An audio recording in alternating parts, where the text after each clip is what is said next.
Are you ready for it?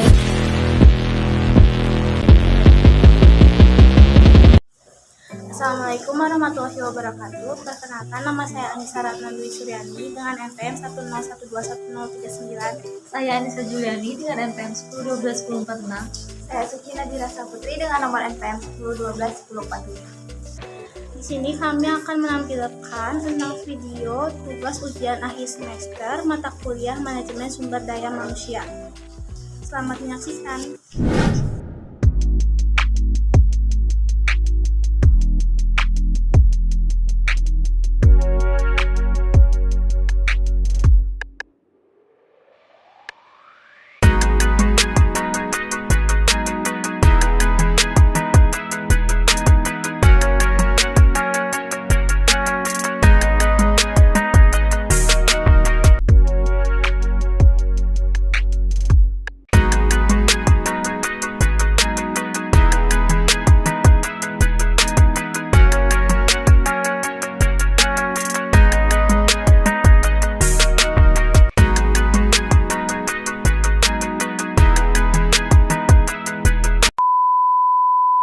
Baik, Assalamualaikum warahmatullahi wabarakatuh. Kami dari Universitas Teknologi Digital. Saya Suci Nadira Saputri. Saya Anissa Juliani, Bu. Ya. Perkenalkan, saya Anissa Ratna Dwi Suryani. Di Selamat sini, datang ya di rumah produksi Cireng LS. ya, di sini kami akan mewawancara Ibu sebagai owner Cireng LS Ya. untuk memenuhi tugas ujian akhir semester di mata kuliah MSDM. Untuk pertanyaannya, jabatan yang Ibu pegang saat ini itu apa? Yang dipegang saat ini saya di sini sebagai owner ya, plus kebetulan terjun juga di masalah SDM juga, kami masih pantau gitu. Tujuan dari pekerjaan Ibu itu apa, Bu? Ya, tujuan pekerjaan saya di sini yaitu satu ya, memproduksi produk cireng juga, dan saya juga di sini apa ya, memberikan peluang untuk kepada di sekitar itu lapangan kerja. Nah, itu yang, dan saya pun di sini langsung yang mengkoordinir tentang SDM juga di rumah produksi Cireng LS. Kalau tugas utama dari Ibu sendiri itu apa, Bu? Ya, tugas saya sendiri sebagai owner itu banyak. Ya, kami juga ada tim manajemen di sini, dari mulai admin, mengurus administrasi, ada mengenai tentang konten ya, terus ada juga yang ngurus tentang websitenya, dari mulai hal lainnya. Cuman sebagai owner di sini, Ibu sendiri harus semua bisa, dari mulai kita memantau keuangan, ke arah cash flow-nya, memantau juga digitalnya juga, ke arah marketingnya, dan memantau juga ke arah produksinya. Kita sering ke dapur produksi karena kita harus saling menjaga kualitas ya si produk itu sendiri. Tanggung jawab terbesar apa sih yang Ibu rasain gitu sebagai owner? Tanggung jawab yang paling besar yang selama ini tuh itu SDM. Itu sangat gimana ya, kalau yang lain itu pasti bisa tercover ya, tapi SDM ini tuh benar-benar apa ya, yang terus belajar dan harus belajar saya sendiri untuk mengelola SDM ini sendiri gitu.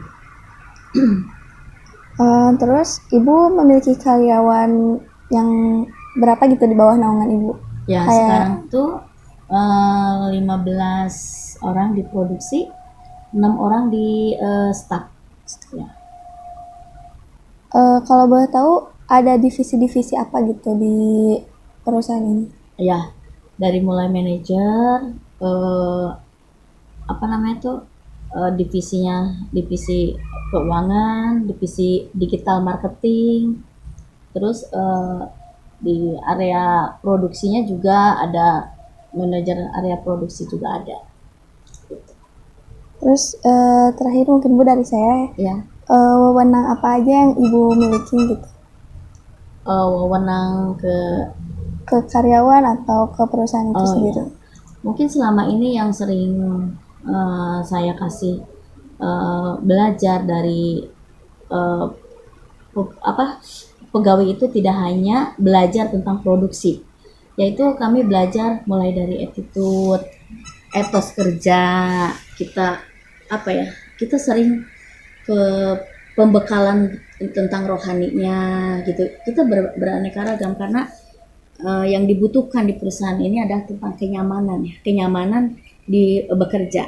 Soalnya apa? Kalau kita di dalam bekerja ada suatu tidak nyaman, otomatis kan ngaruh ya ke tempat pekerjanya. Nah itu yang makanya di sini diciptakanlah kenyamanan. Itu sering memantau tentang SDM ini, di mana benar-benar harus yang punya pegawai yang punya attitude-nya dengan yang baik gitu mungkin. Dalam usaha yang Ibu jalani ini, apakah telah melakukan perencanaan terkait SDM-nya? Ya, perencanaan ke arah mana ya? Jadi perencanaan kayak ada perekrutan atau pelatihan terhadap karyawan-karyawannya kayak gitu. Ya, untuk planning untuk ke depan juga sekarang masih ada perekrutan terus ya. Ada misalkan kita bekerja sama dengan salah satu PT atau influencer, di mana orderan pun makin meningkat, berarti otomatis kan kita ada perekrutan pegawai terus. Dan untuk perencanaan ke depannya mungkin akan pelatihan mulai pengenalan produk, tentang higienisnya, mengerjakan suatu produk, dan di dalam bekerja pun mungkin ada hal-hal yang benar-benar kita harus banyak dijalanin oleh pegawai itu sendiri sesuai dengan SOP-nya gitu. Untuk rencana kedepannya, apakah akan ada penambahan jumlah karyawan? Insya Allah ada, dan mungkin CP Global Base LS ini atau rumah produksi Cireng LS ini, justru harapan kami, saya ingin membuka lowongan kerja dengan sebanyak-banyaknya. Nah itu mungkin cita-cita dan harapan kami di sini. Kalau jenis atau tenaga kerja yang dibutuhkan untuk usahanya itu apa? Jenisnya sekarang yang lagi dibutuhkan itu di produksi, tapi lagi dibutuhkan juga di digital marketing sama administrasi juga. Jika ada perekrutan karyawan, metode apa yang Ibu gunakan biasanya? Kami metode apanya ya? Kayak misalkan dari internalnya nih, dari karyawan satu ngasih tahu ke orang lain gitu, dari mulut ke mulut atau lewat media sosial atau website gitu. Metodenya di info Bandung Loker ya, melalui IG, media sosial gitu. Untuk apakah ada seleksi untuk rekrutmen ini, Bu? Iya, jelas seleksi. Misalkan kita di interview ya, barusan juga habis ada interview juga nih. Interview dulu kita pengalamannya, udah berpengalaman belum di dalam bekerja. Misalkan kita kalau yang sudah, kenapa keluar, kan kita juga harus tahu ya, dia tuh keluarnya tuh karena apa, karena kan nanti juga nyangkut di sini juga tidak mau misalkan pegawai ini karena di sana etikanya kurang bagus atau gimana. Nah itu kami sebagai di sini perusahaan manajemen harus mengetahui hal itu. Nah misalkan kalau yang belum pernah bekerja, mungkin kan nanti metode ininya, trainingnya juga nanti beda gitu, cara-cara penyampaiannya. Kalau sudah berpengalaman juga nanti pengalamannya kita dilihat dari hal mana gitu kan, karena kan pengalamannya dulu mah di konveksi, misalkan sekarang di kuliner. Nah, ada pembeda misalkan, cuma ya sama produksi. Itu mungkin ya yang pelatihannya nanti yang kita secara interviewnya yang harus detail gitu. Nah itu mungkin itu dikasih form yang dimana harus ngisi dulu ya, itu ada formnya lah gitu kan. Kalau ada yang baru itu perekrutan pegawai itu kasih form dulu, suruh baca dulu semua apa aja yang dengan berbagai macam pertanyaan gitu. Nah itu kenapa alasannya keluar, misalkan dari selerinya juga pinginnya berapa, itu secara psikologi ya itu juga bisa membantu kami melihat pribadinya yang pelamar itu, mungkin itu. Saat melakukan rekrutmen atau seleksi, Ya. apakah ada kendala yang Ibu alami? Ya banyak kendala. Setiap ini ya ada yang misalkan pura-pura sudah apa ya berpengalaman banget, misalkan dari hal marketing ya, dengan S1 misalkan saya S1 dari marketing gini-gini, ketika di lapangan itu jauh berbeda ya gitu kan, tidak sesuai dengan yang diharapkan gitu kan. Banyaklah kendala-kendala yang ini secara kadang suruh hadir katanya melamar, tapi ketika besok disuruh kerja nggak datang. Ada yang seperti itu. Itulah banyak sepele sih, cuman ya itu juga mungkin dengan seleksi alam tersendiri kami di sini bisa menentukan mana orang yang benar-benar mau bekerja. Nah itu mungkin. Untuk usaha Cireng LS ini apakah ada pelatihan untuk karyawannya atau pengembangan kayak gitu, Bu? Ada. Nah, nanti ada jenjang karir. Nah, di sini ada pelatihan, dilihat apakah ini tuh tidak terhadap perusahaan. Nanti kami suka seleksi. Entah itu per 6 bulan sekali dites, kan training 3 bulan, lolos misalkan. Nah, udah lolos dalam training ada sampai ada udah yang setahun, 2 tahun, nanti ada beberapa tahun kalau memang karyawan ini bagus gitu untuk di jenjang karir dari mulai walaupun itu bagian produksi, tapi misalkan dia pintar komputernya ketika kami ajarkan, nanti ada semacam ada pelatihan yang dimana kita ngainin tutorial tentang video kewirausahaan. Nah di situ suka ngelihat gitu saya sendiri mana nih orang yang berpotensi. Kalau memang di situ ada yang berpotensi, kita tes yaitu dengan komputernya, dia juga bisa misalkan secara di medsosnya dia pintar marketing juga, akhirnya suka ditarik ke staff gitu. Jadi orang staff itu memang ada sebagian yang ngambil yang udah expert gitu, tapi kita ngambil juga dari yang terbawah, yaitu untuk jenjang karirnya, biar mereka pun tidak selamanya orang produksi itu akan diproduksi terus, enggak, nanti juga dia akan naik jabatannya gitu. Nah itu seperti itu. Apakah pelatihan dan pengembangan yang diterapkan saat ini sesuai dengan kebutuhan karyawan, Bu? Ya kebutuhan karyawan ya kebutuhan perusahaan juga gitu kan. Kita harus menyesuaikan gitu kan, kebutuhan perusahaan ini apa gitu. Makanya suka ada pelatihan khusus ya untuk karyawan itu cocok apa enggak gitu kan, apa ini berpotensi untuk jadi pemimpin apa tidak seorang karyawan itu. Kami di sini tidak meremehkan pegawai ya, tidak meremehkan karyawan. Pasti itu ada suatu cikal bakal gitu yang menjadi pemimpin, cikal bakal yang memang dia ada kelebihannya di segi mana gitu. Nah itu kita harus pandai menyeleksi, pandai berdialog juga dengan mereka, karena saya sebagai owner itu harus berbuat bijak, yang dimana kita harus ada pendekatan terus dengan karyawan ya gitu. Dari situ mungkin kelihatan mana yang smart, mana yang ini, itu mungkin ya dari situ. Apakah ada manfaatnya untuk pelatihan dan pengembangan ini untuk karyawan dan UMKM-nya sendiri ini? Ya, sangat bermanfaat kalau menurut saya pribadi, karena saya menganjurkan kepada pegawai itu selamanya tidak harus jadi pegawai, diajarkan mengenai kewirausahaan, bahwa suatu kelak keluar dari sini harus punya bekal ilmu untuk dirinya, untuk misalkan usahanya nanti, untuk masa depannya mereka gitu. Itu mungkin.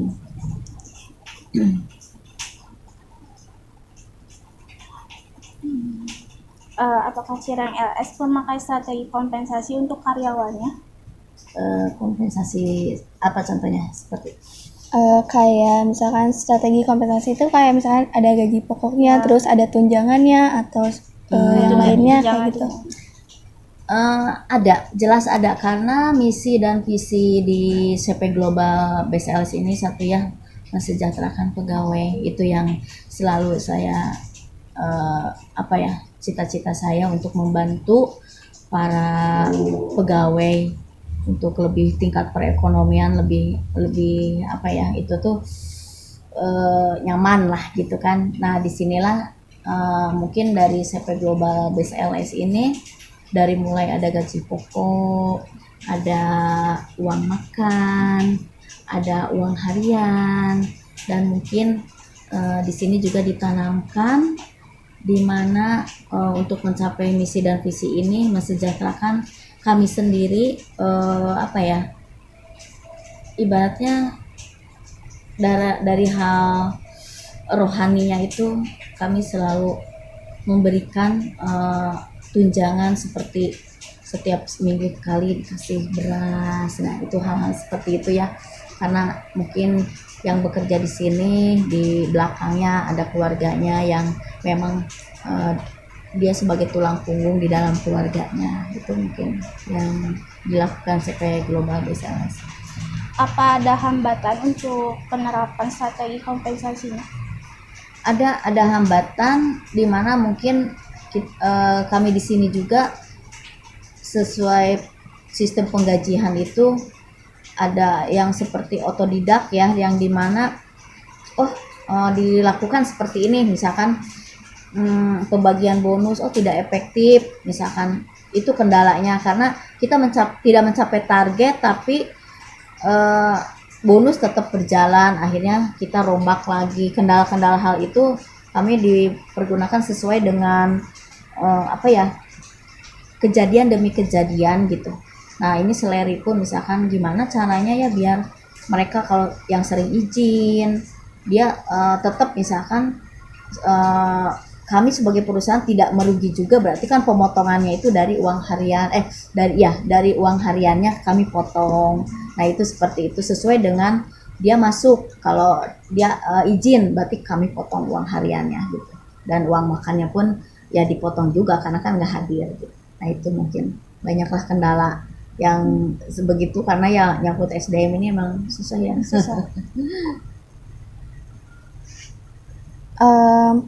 Sama saya lagi. Iya. Apakah Cireng LS sudah menerapkan sistem manajemen karir seperti kayak tadi jenjang karir bagi setiap karyawannya? Iya, sudah menerapkan. Terus apakah perusahaan mendukung karyawannya untuk melakukan perencanaan karir?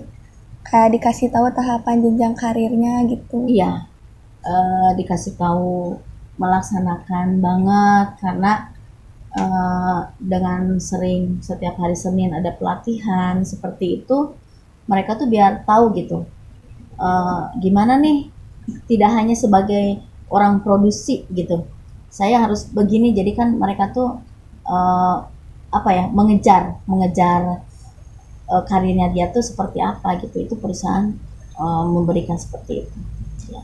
Terus budaya kerja yang ada di sini tuh bagaimana ya Bu? Budaya dari budaya kerja karyawannya misalkan kayak jam kerjanya mungkin. Oh ya, kalau budaya jam kerja untuk di Cireng LS ini, dari mengenai jam kerja itu 7:30 mulai masuk absen ya. Nah sampai jam 5. Tapi kalau ketika telat kami ada pemotongan besar, misalkan dari manajemen itu kesepakatan 5.000 per jam. Kenapa saya lakukan itu? Bukan dari nominal uang ya, untuk kedisiplinan. Nah terus nanti ada ketika overload di orderan ada lemburan itu dihitungnya per jam itu 10.000. Nah itu mungkin yang dilakukan di perusahaan ini. Lalu apakah di usaha ini telah menerapkan sistem manajemen konflik? Jadi cara penyelesaian konflik itu bagaimana di perusahaan ini? Ya. Nah kalau manajemen konflik di sini mungkin saya sebagai owner tidak kepo-kepo dulu ya, tidak gimana, nanti dari area ada bagiannya yang mungkin itu suka ngaruh gitu. Contohnya misalkan kita lagi produksi banyak, kok tiba-tiba harusnya mencapai target tidak mencapai target, saya cari tahu kenapa. Nah, misalkan di sini ada suatu hal yang memang di pegawai ini ada trouble gitu. Nah, seperti itu mungkin dengan tekniknya itu untuk ini saya panggil satu orang kenapa gitu. Itu saya panggil dengan apa ya namanya itu manajer operasionalnya dulu. Ada apa bisa sampai begini gitu kan. Akhirnya si A begini begini begini gitu. Oh, gitu. Jadi akhirnya saya panggil dulu yang satu orangnya karena harus 3 orang, baru 3 orang dengan pendapat yang sama, baru saya manggil orang tersebut yang kalau memang orang tersebut itu terkena menjadi kendala ya di dalam hal itu, baru saya kasih nasihat. Nah itu seperti itu, sekali nurut misalkan dalam entah itu kesiangan, entah itu di dalam itu bikin gaduh, dibikin SP pertama. Kalau SP kedua nggak ini dulu langsung penurunan gaji. Nah itu mungkin. Terus bagaimana cara ibu mengatasi terjadinya konflik gitu? Ya kita dengan apa ya ibaratnya kita harus ada pendekatan heart to heart dengan pegawai, tidak dengan dimarah-marahin.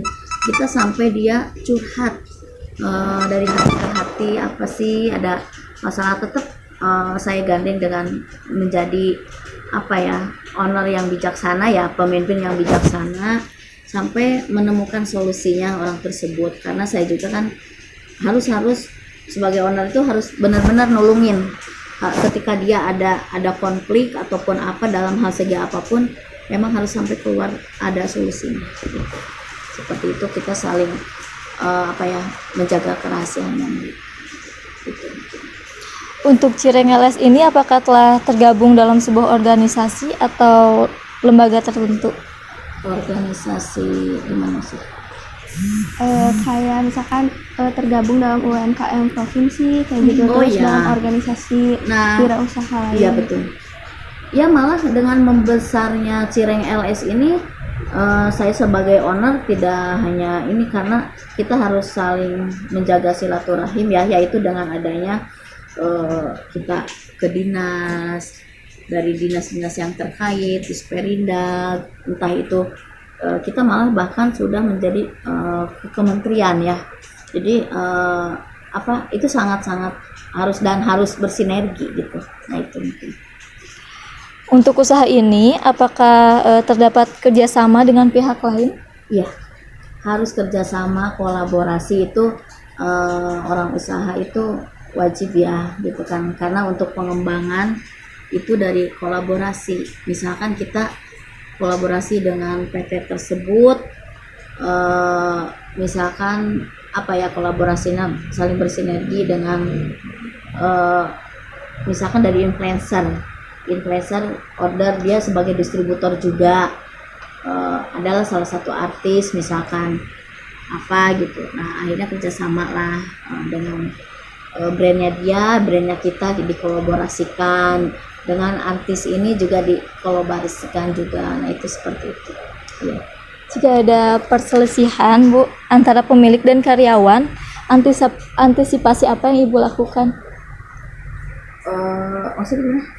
Perselisihan antara Ibu misalkan dengan karyawan, beda pendapat kayak gitu Bu. Oh gitu ya, kalau Ibu sih wajar ya kalau di dalam hal pendapat dengan pegawai ya Ibu tampung aja. Ibu juga harus menghargai ya pendapat pegawai, cuma nanti kita dikolaborasikan gitu kalau memang itu masuk logika pendapatnya, kenapa tidak. Karena justru setiap hari Senin ini seluruh pegawai Cireng LS harus mengeluarkan ide. Nah itu kenapa? Karena maaf ya, ibaratnya diisi pemikiran seseorang itu berbeda-beda, ya itu sangat membantu perusahaan kita gitu. Jadi ini kata si A begini, kata si B begini, kata si C begini. Nah itu sangat membantu banget gitu. Nah mungkin dikolaborasikan dengan saya sendiri, benar-benar inilah harus matching mungkin gitu, tidak ada penolakan ataupun apa, karena justru dianjurkan. Kalau yang orangnya yang lempeng-lempeng tidak ada ide malah aneh gitu. Nah itu kita memang harus ada pendapat ya, Nah, di sana tidak berarti saya sebagai pemimpin pendapat saya bagus, tidak. Banyak ilmu saya juga malah dari karyawan itu sendiri. Nah, itu. Untuk usaha ini, apakah telah memenuhi hak dan kewajiban bagi para karyawannya, Bu? Ya, insya Allah telah memenuhi. Contohnya gimana hak dan kewajiban? Kayak misalkan kalau dari haknya kan setiap karyawan kan punya haknya tuh kayak kompensasi tadi kayak gitu. Ya, alhamdulillah semua sudah. Ya, malah insya Allah pengennya lebih ya untuk hak mereka, karena saya sendiri di sini secara ini mah enggak mengambil untung besar ya. Saya tuh pengen benar-benar mensejahterakan pegawai. Itu aja sih. Ya. Mungkin cukup sekian, Bu, pertanyaannya Ya. dan wawancaranya. Maaf bila ada salah-salah kata. Terima kasih. Ya, sama-sama. Terima kasih ya.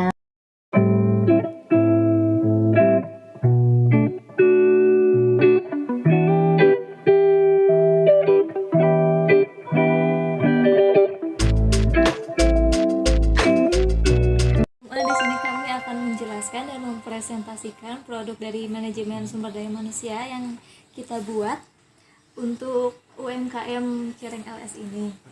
Di sini ada presentasinya. Nanti AA lihat aja Di sini. Lihat. Jadi produk fungsi MSDM pada UMKM CV Global Gas LS ini pelatihan dan pengembangan SDM.